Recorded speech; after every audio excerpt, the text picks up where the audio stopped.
முருகாசரணம். வெற்றிவேல் முருகனுக்கு அரோகரா.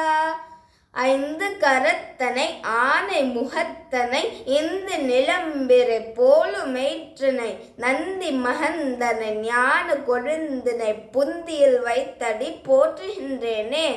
குரு பிரம்மா குரு விஷ்ணு குரு தேவோ மகேஸ்வரः குரு சாட்சாத் பரபிரம்ம தஸ்மை ஸ்ரீ குருவே நமः. திருத்தணியில் உதித்தருளும் ஒருத்தன் மலை விருத்தன் என துளத்தில் உரை கருத்தன்மையில் நடத்து குகன் வேலே.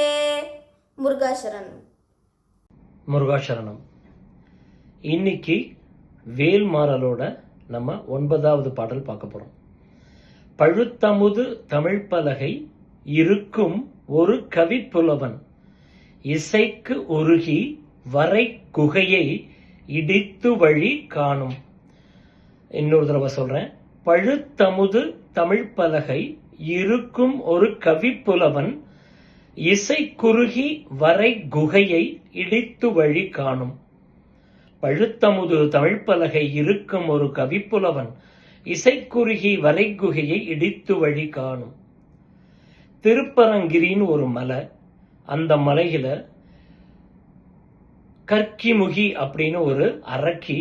அந்த அரக்கி பழமையான தமிழ்ச்சங்கம் வாய்க்க பெற்ற மதுரை இருக்கு இல்லையா, அந்த மதுரைக்கு அருகில் இருக்கிற அந்த திருப்பரங்கிரியில நக்கீரன், அதாவது நக்கீரன் யாருன்னா பழுத்த அமுது.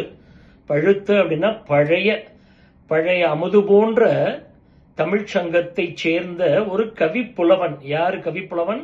அந்த மதுரை தமிழ்ச்சங்கத்தோட தலைவராக இருந்த புலவர் நக்கீரன். அந்த நக்கீரனை என்ன பண்ணியிருந்தாலும் அந்த கக்கிமுகிங்கிற அரக்கி ஒரு தடவை அவரையும் அவர் சார்ந்த புலவர்களையும் ஒரு பக்கத்துல உள்ள திருப்பரங்கிரி அப்படிங்கிற ஒரு மலைக்குள்ள ஒரு குகைக்குள்ள போய் அடைச்சு வச்சுட்டாலாம். அதுக்குள்ள இருந்து நக்கீரனும் மற்ற புலவர்களும் முருகனை நோக்கி இறைஞ்சு பாடினதா ஒரு வரலாறு. அந்த பாடல் கேட்ட அந்த முருகன் கை வேல் உடனே வந்து அந்த குகையோட வாயில் இருக்கிற கல்லை உடைச்சு அந்த புலவர்களாம் காப்பாற்றினதாக அந்த வரலாறு இருக்கு இல்லையா, அந்த வரலாறைத்தான் இந்த பாடல் சொல்கிறது. பழுத்த அமுது தமிழ் பலகை இருக்கும் ஒரு கவிப்புலவன் இசைக்கு உருகி வரை குகையை இடித்து வழி காணும். திருத்தணியில் உதித்தருளும் ஒருத்தன் மலை வெறுத்தன் எனதுளத்தில் உரை கருத்தன்மையில் நடத்து குகன் வேலே. இதுதான் அந்த பாடல். மீண்டும் அடுத்த பாடல் நாளை சந்திக்கலாம். முருகாசரணம்.